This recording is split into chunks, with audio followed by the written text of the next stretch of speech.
Hi, and welcome to today's Biznology Digital Marketing webinar. I'm Mike Moran, founder of Biznology and a senior strategist at Conversion, a leading social consultancy. I'm also co-author of Search Engine Marketing, Inc., sole author of Do It Wrong Quickly, How the Web Changes the Old Marketing Rules, and a former IBM Distinguished Engineer. Today you'll be hearing from Lori Wyman, who will present Improving PPC Performance, 10 competitive monitoring tips every search marketer should know. But before we start, we need to recognize our sponsors. Barn Raisers, a full-service digital and social media solutions company that builds brands using proven relationship principles and an ROI. Gagalamp empowers companies to amplify their social media content by leveraging employees, partners, and resellers. Try Gagalamp for free today. Meng, Marketing Executives Networking Group, New Jersey chapter. We aren't just about networking to land a great job, we're about staying current to grow in our careers. The Search Monitor, the leading competitive ad intelligence tool for search and affiliate marketers. Unison, the agency, your secret weapon in the noisy world of 21st century brand communications. As we wait for a few more attendees to join, let me review the format of our webinar. Our Biznology webinars last just 30 minutes. You can easily fit them into your busy schedule. We record each webinar and we'll email you that link later this week. During our speaker's presentation, you can use GoToWebinar to ask a question. That orange arrow opens and closes your controls. If you have a question, simply type it into the box labeled Questions at any time during the event and press the Send button. I'll select a few questions at the end of our webinar and pose them to Lori. While we're waiting for the last few attendees to join, I'd like to remind you that the Biznology monthly newsletter and daily articles are available for free at biznology.com. So if you're not already a subscriber, we hope that you'll sign up now. Thanks again to all of you for spending 30 minutes with us. We know how valuable your time is, so let's introduce today's speaker. Lori Wyman is one of our authors at Biznology and CEO of the Search Monitor. She founded the company back in 2007 upon realizing that search marketers needed more powerful and precise tools to learn from their competitors and industry leaders. Lori is a frequent speaker at search marketing conferences and a regular blogger on sites such as Search Engine Land and Search Engine Watch. So if you've ever struggled with creating more effective PPC campaigns, this is the webinar for you. Lori, take it away. Thanks, Mike. Thanks, everybody, for joining today. We're going to go through some tips to help you with your PPC campaigns. First, let me give you a little information about the Search Monitor and how we gather data. We monitor search engine ads, PPC, NPLA ads, also organic parts of the page, shopping engines, and we also monitor display and mobile on desktop and in-app mobile devices. Our clients use this data to increase their PPC campaigns, to monitor for brand compliance on paid search ads, to monitor affiliates to make sure they're in compliance with terms and conditions of service, to benchmark themselves against other competitors, and also just to look at their own campaigns and make sure that they're doing exactly what they need to be doing. We monitor worldwide in pretty much every country that is supported by various search engines, and for display we monitor over 100,000 publishers and thousands of mobile apps. The data can be gotten in real time, and it also can be segmented by vertical, by competitor, by keyword, and there's also raw data available via web reports, Excel exports, API, and FTP. So with that said, I'm going to talk to you about top 10 tips, and we'll go through some specific data examples, and you can see what kind of information you can actually pull with careful monitoring. So we're going to go through the competitiveness of your industry, how to pay attention to the ads that your competitors are running, how to learn from special offers and promotions that you'll find running an ad copy, how to compare your click-through rate performance against your own industry to see how you're benchmarking against everybody else, to learn if you're spending too little or too much or the right amount. You can keep a close eye on how your market share changes on a daily or weekly basis. We're also going to look at geo-targeting and why that's important. New opportunities on search engines that folks sometimes forget exist, and how to take advantage of Google's high-performing PLA ad units, and lastly, why the technology of monitoring is important. So let's hop in here to a few examples. So if we're looking at the competitiveness of a certain industry, you always want to benchmark where you stand. So one way to do that is a popular stat, which is share of voice, and essentially looking at a universe of advertisers and comparing how each one does against another. So in this case, we're looking at 5 advertisers in the healthcare vertical and how they all stack up in Q1 2014 against one another as far as paid search share of voice. And so we can see the top 5 advertisers, and then we just divide the universe between them. So if you were looking at yourself in this mix, you want to see where you stand not just in Q1 2014, but you'd also want to compare Q4 2013 and the current quarter now and see how you're trending over time. So if your goal is to improve, then obviously you need to somehow tell if you are. And looking at yourself in a vacuum, comparing your own data against yourself doesn't really tell you if you're also keeping pace with those swings of the market. So it's very important to not only see if you're hitting your own internal metrics, but are you also advancing past where others are in the market? So if that's a goal that you have, you would want to track that and trend competitors over time, see if you're beating them. You also want to pay attention to the ads that your competitors are running the most. This should be a telltale sign as to what's successful for each of your competitors and perhaps some learning for you. Here's an infographic that we put out last year for Black Friday to see which ads in the shopping season we're seeing the most. And Walmart, this jewelry ad for Walmart was the #1 most frequently served ad across the search universe back on Black Friday. And it's important to see that. You can see what they're pushing. And you can also, if you really look at the copy here, you can see they're totally different. I mean, at Walmart, they were pushing a specific product for jewelry, whereas with Target, it's more of a generic ad with an offer in it. And then with Sears, they were specifically mentioning Black Friday because that's the date that was important here for when these ads ran. So 3 completely different strategies and completely different copy. You can also learn from what's in the copy themselves. The offers that are running are really important. We've kind of come to expect, I think, in the retail universe, free shipping of some kind or some kind of a shipping deal, and that's prevalent across the board. It's almost like if you don't have that, what have you been doing lately? So you want to really try to distinguish yourself. Free shipping is important, but it's not a distinguisher because everybody's pretty much doing that. So it's something that you have to do. So you want to look at what other types of offers are running in your vertical and see if you can compete effectively against those offers. So just going across the list here in this chart that we pulled, this is for the Easter weekend. And we looked at 2 categories, occasions and gifts keywords, and then keywords that are just Easter focused. And you can see free shipping was about 43% of the ads had a free shipping offer that were for gifts and occasions, and only about 8% of the Easter-specific gift keywords had free shipping. So maybe those vendors weren't as versed in what they needed to do because they only really do heavy marketing once a year. Then you can see the next one over is some kind of a $1 off plus free shipping, so it's multiple offers in the same ad. Excuse me. And you can see there's less of those. 19% of the occasions and gift keywords had some kind of a dual offer, and only 2% of the Easter keywords. This is great information because you can set yourself apart by having a double offer since it's less prevalent than the free shipping type offer.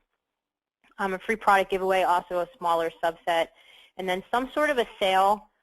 This means that you either mention the word sale or you say % off in the ad.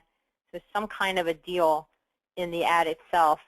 And the occasions and gift category had less of those, and the Easter keywords had a ton. So if you were keeping up with what was going on, you could actually adjust your ad copy in real time and make a quick change and probably increase your clicks by a very high percentage just by making a tweak to the copy. So keeping a careful eye on what other folks are offering and trying to be a distinguishable party actually will make a big difference in growing your click-through rate on search.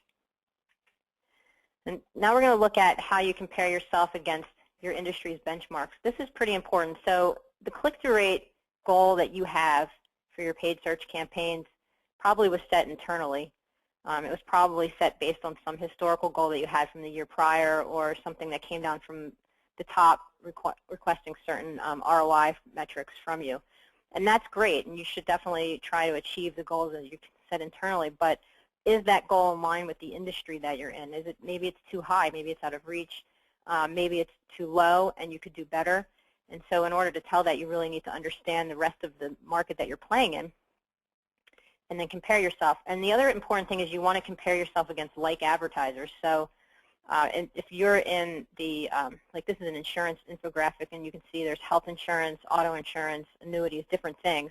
You want to really hone in on the type of insurance that you would be providing, and then the size of the market where you are. If you're a big player, you want to compare yourself against the big players. If you're a middle-sized player, then comparing yourself against sort of the big whales of your industry probably won't be a good benchmark for you. You need to really look and slice down the middle. So this is a nice infographic that Kenshu put together using data they got out of our Lighthouse tool, which is a search competitive intelligence tool for industries. It's organized against 1,200 verticals, and they honed in here on insurance, and they're showing basically how different insurance types, what you can expect from the click-through rate here. So you can see the different axes, average cost per click and the click-through rate.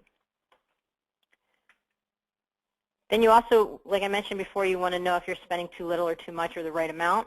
And this is where it becomes really important to make sure you're comparing yourself against like advertisers. So you can see in this infographic, also put out by Kenshu as part of the same marketing piece they did on the insurance space from our Lighthouse product.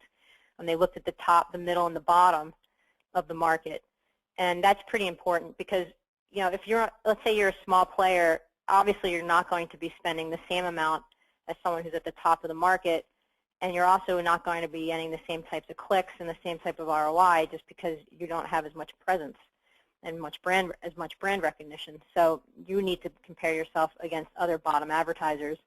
And so that's why this chart is broken up by a top, a middle, and the bottom, because it's really very relevant to be comparing yourself where you actually stand. It's also good to look at the tier ahead of you. So if you're in the middle, you look at the middle tier to see how you're doing. Then you might want to set your sights on a far-reaching goal. You can see how the top is performing and see if you can try to achieve a little bit of growth there. You also want to keep a close eye on how your market share changes on a timely basis. This is a weekly trend line here. Actually, I'm sorry, this is a monthly trend line. You really should be looking at this sort of on a weekly basis. Daily is probably too often because anything can happen on a day-to-day basis, so you want to look at bigger picture information. But if you were, this is a car infographic that we put out for the rental car space a few months ago, using, again, our Lighthouse data, which is organized by vertical, and we could just see how the top auto rental car companies were performing over the holiday season all the way through mid-March of 2014. So the red line is Avis, the yellow is Hertz, and the green is Enterprise. And Enterprise, you can see, is pretty consistent. They never really seem to change too much. But if you look at Avis, there was a big drop between December and January. So there was some kind of a strategy change there. And Hertz would have an increase, which was commensurate with the Avis drop. So when Avis dropped, Hertz was able to pick up some market share that they probably gained from this drop from Avis. This is the kind of thing you want to pay attention to. We also put out a really nice infographic about Walmart and Target from last school buying season. We saw similar strategies where one would drop and the other would increase. It's something to look at and think about, because maybe if you're Avis, this is fine because your organic campaigns kicked in and they were doing well and it was taking up the traffic that you need, the traffic loss that you got from your paid search, and you were saving some money. Maybe you ran out of budget because you pushed it all into Q4 and you need to be slow in Q1. So maybe this is the strategy that you wanted. But if it's not the strategy you intended, it gives you a quick visibility into what's happening in the market, and maybe you need to make some adjustments. You also need to pay attention to how your ads perform in different geographies. If you are a company or in an industry that has a local sort of focus. So with our tool, you can configure the crawler so it's very customizable to certain locations.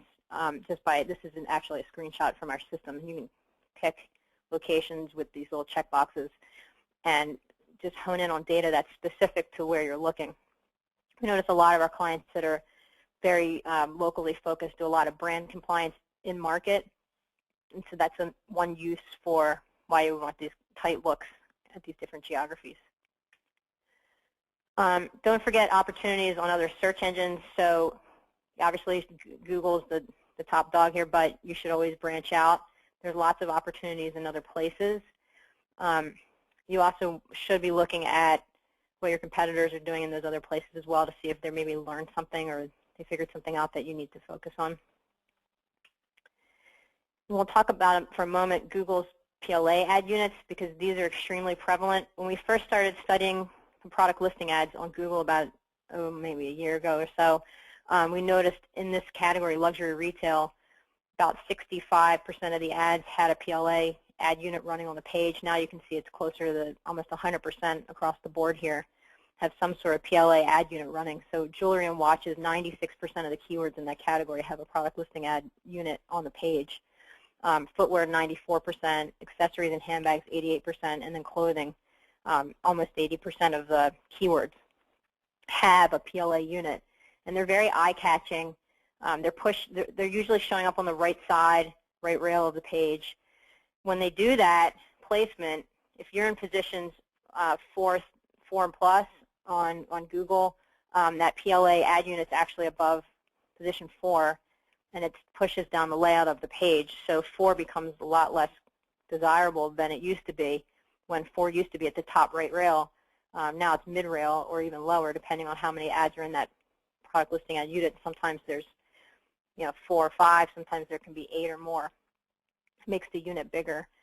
We have an example here on the left where you can see the different PLAs running for Coach bags. And one of the things we do is, in addition to the unit, we also capture the price points.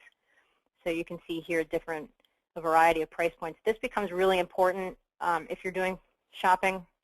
If that's your primary job, you really want to see not just what's happening with yourself, but you also want to know what price point products are being pushed.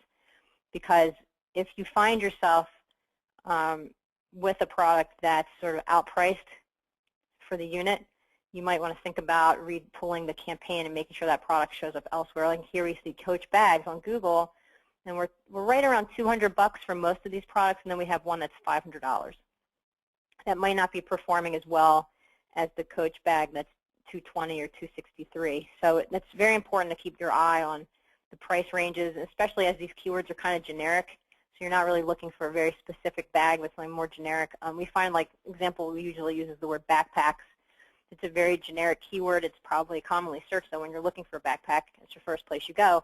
And then you'll find backpacks ranging from $30 all the way up to $500 in the PLA unit. And then you figure these vendors really need to think about, these advertisers really need to think about which product they want pushed when something generic is being searched, the expensive one or the low-end one. You can let the technology that we provide do a lot of the work for you. We provide trend charts. We graph lots of data points. This is looks like it's a rank report here. You can create alerts, so you can set certain thresholds and let it run, and then have it alert you when things happen that you need to know about. Like in this case, we see a little bit of a spike here on March 11th, and then behind this call out, it obviously spikes up for this advertisers, which looks like it's Macy's. So maybe you wanted to get an alert when their rank starts to change. You can actually set that up, and that's important to keep tabs on what's going on in your universe. The benefits of monitoring are pretty obvious, I think, but we'll just go through them again. It leads to better planned and managed campaigns. Should you sit around and be content, or should you make changes to something that's going on? You would only know that from monitoring. Again, like if you're running a race and you just timed yourself against your own self, you might beat your own time, but when you actually get to that marathon, you're probably not going to win if you don't know how the other competitors are faring. So just beating yourself is not enough. You actually really, to maximize and optimize your campaign and do the best you can in your market, you also need to know where the competitors stand and see if there's more that you can do to do better. Are you spending too much or too little or enough? Something you need to really pay attention to. And then for agencies and consultants, having data like this is a great way to prove to clients that you know what you're doing. If you're doing biz dev activities, it's nice to walk into a presentation already having knowledge of an industry and specifics about the customer who you're approaching, so you can make very, very specific recommendations while you're in that meeting. And it's also a great way to find new clients for yourself. A lot of our customers use our system for business development, so data mine and find good opportunities in their niches, looking for advertisers that maybe are underperforming or performing less well than they are performing for their own clients, and they know they can do some improvements for those customers' campaigns. They can identify new prospects and actually come into a meeting with some intelligence. Thanks for attending today, and if you need any further information, please feel free to contact me. My contact information is here on the screen. Thanks, Lori. I'm sure our attendees have a much stronger idea of the best practices for more effective PPC campaigns, but you didn't answer every question. I've got several good questions from our audience teed up for you. And I'd like to remind our audience that it's not too late to ask your own question by typing it into the questions box in your GoToWebinar controls. Before we get to the questions, I'd like to remind you that the Biznology team provides Jumpstart workshops for companies who want to apply what they learn directly to their own business and have their team create a plan for executive approval right in the workshop. Our instructors will give you step-by-step and help you persuade that executive to say yes. Go to biznology.com/training for more information on all of our offerings. We're about to start firing questions at Lori, but we need to thank our sponsors once again. Barn Raisers, a full-service digital and social media solutions company that builds brands using proven relationship principles and ROI. Gagalamp empowers companies to amplify their social media content by leveraging employees, partners, and resellers. Try Gagalamp for free today. Meng, Marketing Executives Networking Group, New Jersey chapter. We aren't just about networking to land a great job. We're about staying current to grow in our careers. The Search Monitor, the leading competitive ad intelligence tool for search and affiliate marketers. Unison, the Un-Agency, your secret weapon in the noisy world of 21st century brand communications. Now on to your questions. Lori, our first question is, when looking at competitiveness of my industry, how far back should I go? If my business is seasonal, does that change the results? So if you're looking at the competitiveness of your industry, depending on what you're trying to accomplish, you might only need to look back to the most recent quarter, because you want to know what's going on now so that you can make planning for the upcoming future. If your business is seasonal, then you need to look at a 12-month review because you need to look at last year. So it just really depends on what type of business that you're in. If you're getting ready to prep for, the busy shopping season starting, October, November timeframe, then you would want to look the full last year's quarter. Terrific, terrific. I've got two very similar questions, so I'm going to ask them both together. First one is, are these kinds of tools too expensive for a small startup company? And the second question is, can what you showed today only be done by a paid service, or are there free tools an in-house team can manage? So to provide the type of crawl data and monitoring that a search monitor tool provides is a very big, heavy investment in infrastructure. Personnel, and then there's more to it than that, also developing proper reports that are usable. It's an intense operation, so there aren't any tools that would offer something like this for free. We have a tool we call LiveSERP, as you can find it at liveserp.com, that is a toolbar plugin. It'll let you run up to 10 searches at a time in a row, really fast, and so you can get live data by doing it by hand. But other than that, I don't think there's any tools that would provide something like this for free. And but LiveSERP is a free tool? LiveSERP is a free tool. The Terrific. data is not captured and stored, and you can't report on it in the future, and there's no trending, but it will give you a quick snapshot of what's going on in the search space right now. As far as a small business is concerned, we have smaller packages, but our primary customer base are companies that have been running paid search campaigns for some time. If you're just starting out, you're probably better off focusing on how to develop good keywords and less concerned about fine-tuning the campaign, and in which case there are lots of free tools or very inexpensive tools that help you do keyword development. Thanks, Lori. You showed paid search market visibility for rental car companies, but what do the numbers mean? How do you go about measuring visibility? So visibility is essentially a factor of how often the ads appear on paid search. So that would be a factor of budgeting. So if you had a huge keyword list, let's say 50,000 keywords, but your budget was tiny, your ads might not be showing very often, versus another advertiser with a big budget would have their ads frequently showing over and over. So it's a function of how frequently the ads are being seen, the breadth of keywords, the number of keywords that you have running these ads across, and then the length of time that the campaigns are running. Okay. A related question, maybe answered already, but I don't think so. Can I measure search visibility by country? And why don't we just ask them one at a time? I got a couple of questions here. Let me just ask them one at a time to make it simple for you to answer. So can I measure search visibility by country? Yes. The same way. And, the same way. So just as you showed the being able to do it by kind of metropolitan area within the U.S., you could do it country by country as well. Right. You can do it country by country. You can do it by region within a country. You can get very granular and do it at a town level, metro level. Okay. And does search visibility take into account rankings as part of visibility? Yes, it does. It's what I was mentioning earlier, the frequency, and it's basically rank, frequency, how often the ads are showing, and the size of the keyword list. So an advertiser in position 1 is going to get more visibility points from our scoring system than an advertiser showing up on page 2 or in position 10 of page 1. Got it. Let's see. And does the visibility metric count search engine market share, or is it only showing visibility for a single search engine? In the reporting that we were showing here, I'm assuming they're asking. I think that's what they're asking, yes. Yeah, I believe it's across multiple engines.